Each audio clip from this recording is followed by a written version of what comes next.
Para jumble para jumble para jumble. जैसे ही आप इस सवाल को देखते हैं आप कंफ्यूज्ड हो जाते हैं, लेकिन अब कंफ्यूज्ड होने का प्रश्न नहीं है, क्योंकि मैं आपके लिए एसबीआई क्लर्क मेंस को टारगेट करके पैरा जंबल के एक क्वेश्चन को लाया हूं, एक सवाल को लेकर आया हूं, यह बतलाने के लिए कि कैसे आसानी से आप इसे हल कर सकते हैं।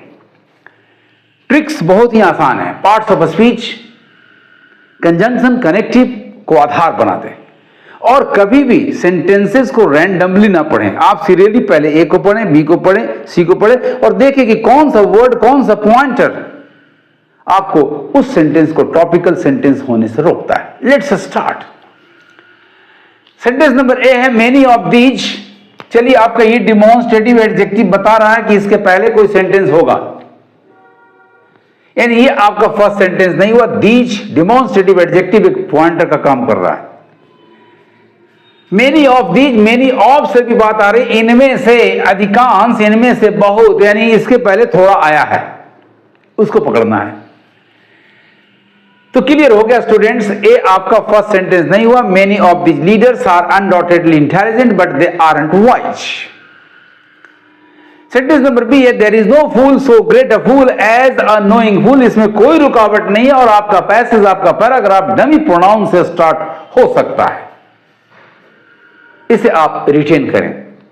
नंबर सी आपका है businesses continue to face challenging times. यहां भी कोई रुकावट नहीं है, ये बी के बाद किसी प्लेस पर आ सकता है। नंबर डी आपका but to know how to use intelligence, sorry, but to know how to use knowledge is wisdom. वह आपका बी और बी के बाद नंबर डी आ गया।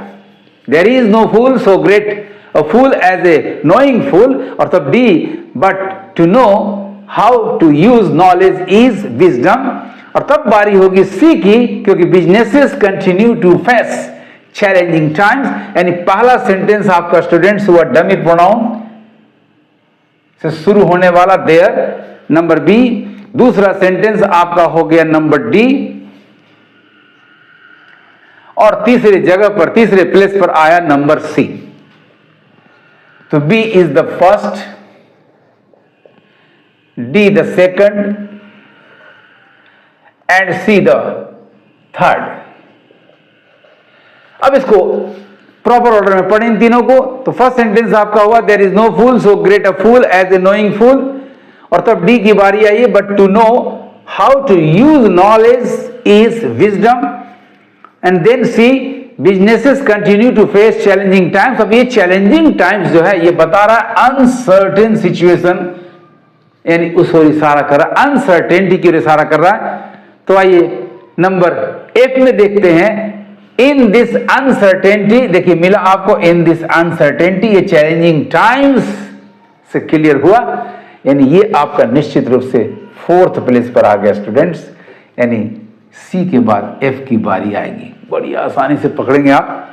तो in this uncertainty some leaders, अब यहां सम लीडर्स की बात आ रही है, तो सम लीडर्स के बाद यानी एफ के बाद हम तुरंत दौड़ पड़ेंगे नंबर ई पर, अदर्स हैव। कितनी आसानी से फाइंड आउट कर सके आप। In this uncertainty some leaders have lost their way due to egregious moral and ethical missteps, और तब इसके बाद बारी आ रही है नंबर ई की, अदर्स। गौर से देखिएगा, यहां सम और यहां आ गया others. Others have risked career dead end due to their inability to see the big picture from a higher not so common perspective, यानी F के बाद बारी आ गई आपकी नंबर E की, F के बाद नंबर E, यानी E आपका हो गया फिफ्थ सेंटेंस। और तब देखिए E अदर्स हैव, सम के बाद अदर्स और उसके बाद मेनी ऑफ दीज लीडर्स, यानी कितना आसान तरीके से सही क्रम पकड़ा गया। पहला सेंटेंस आपका B होगा, दूसरा डी, तीसरा सी, चौथा एफ, पांचवा ई और छठा number A. This is the correct order. आपका ए जो हुआ ये लास्ट सेंटेंस यानी सिक्स्थ सेंटेंस आया। अब आप पैसेज एक सही क्रम में आ गया, इसको पढ़ लें। मेनी ऑफ दीज नहीं हुआ, मेनी ऑफ दीज में दीज रोक रहा है, मेनी ऑफ रोक रहा है। There is no number B वाला हुआ, there is no fool so great a fool as a knowing fool. उसके बाद आया D, but to know how to use knowledge is wisdom. और तब बारी आ गई सी की businesses continue to face challenging time, challenging time से सारा के अनसर्टेनिटी की ओर। तो नंबर एफ आया, in this uncertainty some leaders have lost their way due to egregious moral and ethical missteps. और तब बारी आई नंबर ई की, अदर्स हैव रिस्क्ड, सम के बाद others have risked career end due to their inability to see the big picture from a higher not so common perspective। और तब last sentence आप करने, many of these leaders are undoubtedly intelligent but they aren't wise। अब बारी है questions की, उनका answer हम लोग करें। तो नंबर 1 है, mark the fifth sentence after the rearrangement. आइए आपके पास करेक्ट ऑर्डर है। फिफ्थ सेंटेंस देखिए आपका नंबर ई है, 1 2 3 4 5 और ऑप्शन नंबर ई में आपके पास ई मौजूद है।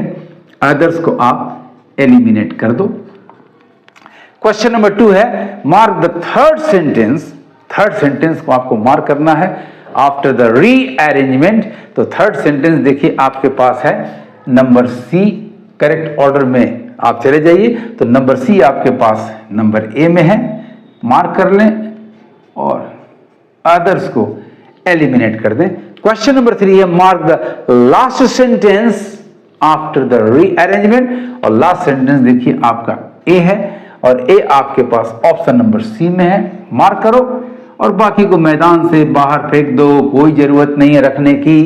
क्वेश्चन नंबर 4 आपका, mark the second sentence after the rearrangement. Second sentence आपका डी है और डी आपके पास ऑप्शन नंबर डी में है, मार्क कर लें और बाकी को आप एलिमिनेट कर दें।